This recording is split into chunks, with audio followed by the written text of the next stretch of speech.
అన్యాయంపై అసహనం మార్పు తీసుకురావాలనే తపన ఉండాలి. ప్రభుత్వాన్ని ప్రశ్నించండి, నిరసన తెలపండి, కానీ మీ కోపాన్ని విధ్వంసంగా కాకుండా నిర్మాణాత్మక శక్తిగా మార్చండి.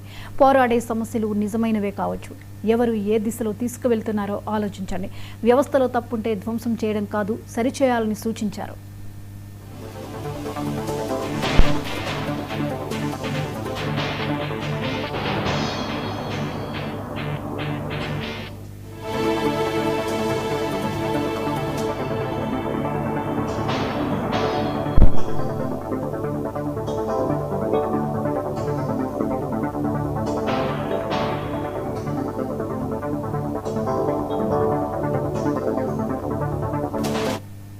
దేశపు యువత మీ ఆలోచనలు స్వేచ్ఛగా ఉండాలి. అన్యాయంపై అసహనం ఉండాలి. మార్పు తీసుకురావాలని తపన ఉండాలి. ప్రభుత్వాన్ని ప్రశ్నించండి, విధానాలను విమర్శించండి, నిరసన తెలియజేయండి, కానీ మీ కోపాన్ని విధ్వంసంగా కాకుండా నిర్మాణాత్మక శక్తిగా మార్చండి. పోరాడే సమస్యలు నిజమైనవే కావచ్చు, కానీ వాటిని ఎవరు ఏ దిశలోకి తీసుకువెళ్తున్నారనేది ఆలోచించాలి. వ్యవస్థలో తప్పుంటే వ్యవస్థని ధ్వంసం చేయడం కాదు, వ్యవస్థని సరిచేయడం అంటే మనకు లక్ష్యం కావాలి.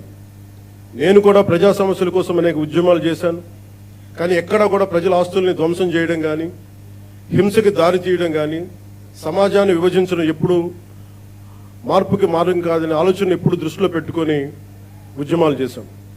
భారతదేశానికి ప్రతిభ కొరవలేదు, అవకాశాలు కావాలి. అవకాశాలను సృష్టించే సమయం ఇది.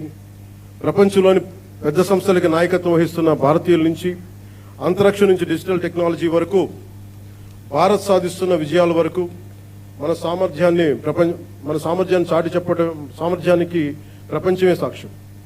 కాబట్టి యువతకి నా పిలుపు ఒకటే: డబ్బుకి మీ ఓటు నమ్ముకోకండి, తప్పుడు సమాచారానికి మీ ఆలోచన నమ్ముకోకండి, ద్వేషానికి మీ భవిష్యత్తును అప్పగించకండి.